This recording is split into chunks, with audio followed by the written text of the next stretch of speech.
नमस्कार दोस्तों, स्वागत है आपका हमारे YouTube चैनल आयुर्वेद ज्ञान में। और आज मैं फिर से उपस्थित हूँ आपके सामने एक नई आयुर्वेद औषध के साथ, जिसे कहते हैं अभयारिष्ट।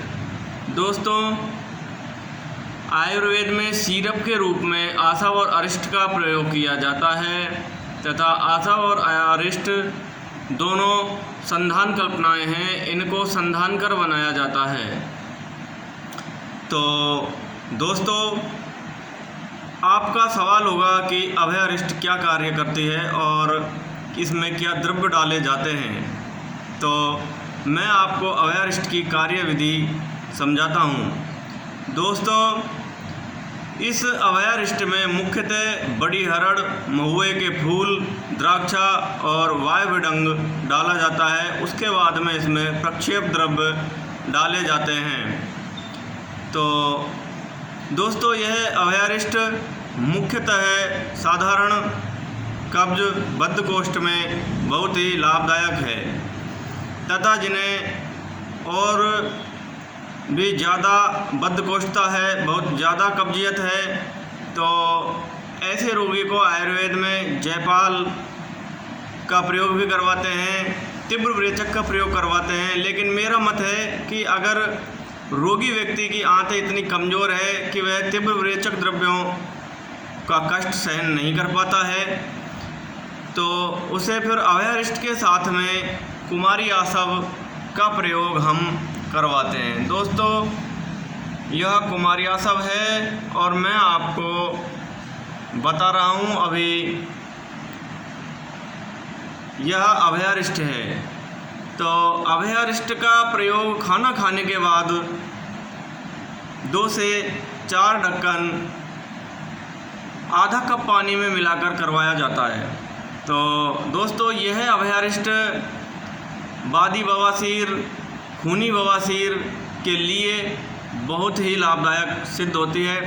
बवासीर की प्रारंभिक अवस्था में जब रोगी को कब्ज बनना शुरू होती है और उसे जो पाइल्स के मस्से हैं उनमें कुछ पीड़ा, चुभन, खुजली जैसी महसूस होती है, तो उसे यह ज्ञात हो जाता है कि मुझे पाइल्स की शुरुआत है। तो शुरुआती दौर में अभयारिष्ट का अगर प्रयोग थोड़े लंबे समय अगर हम करवाते हैं, 3 से 4 महीने, 6 महीने, तो मैंने देखा है कि इस साधारण औषधि अभयारिष्ट से ही पाइल्स आगे बढ़ने से रुक जाती है। बवासीर में बहुत ही ज़्यादा लाभ होता है।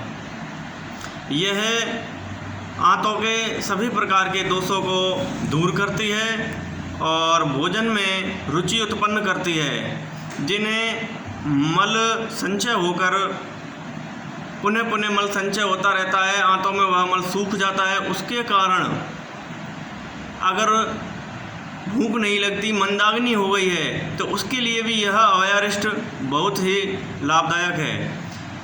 ऐसी मंदाग्नि की अवस्था में इस अभयारिष्ट 2 ढक्कन के साथ में कुमारी आसव 2 ढक्कन का प्रयोग अगर हम करवाते हैं तो यह बहुत ही लाभदायक सिद्ध होती है और बहुत ही तीव्र विरेचक द्रव्यों का प्रयोग दस्त लाने के लिए हमें नहीं करना पड़ता है।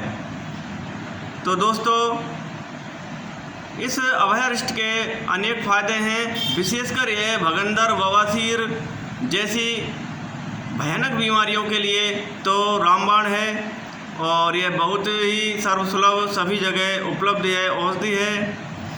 यह हमारी आंत्र प्रणाली पर कार्य कर आंतों को सबल भी बनाती है।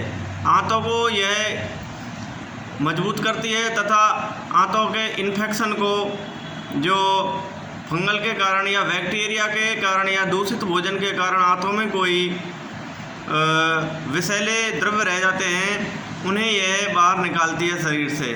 और इसमें जो अभया जो डलती है, जिसे हिंदी में हम हरड़ कहते हैं, तो उसके बारे में तो आयुर्वेद शास्त्र में कहा गया है कि कदाचित कुप्यंती माता नो उदरस्ता हरितकी, कि माता तो कभी शिशु पर क्रोध कर सकती है, लेकिन पेट में गई हुई हरितकी, हरड़ कभी भी हानि नहीं करती है, वह लाभ ही करती है। तो आप ऐसी अमृत तुल्य औषधि का प्रयोग करें और निरोग रहें, यही सबसे आशा है दोस्तों।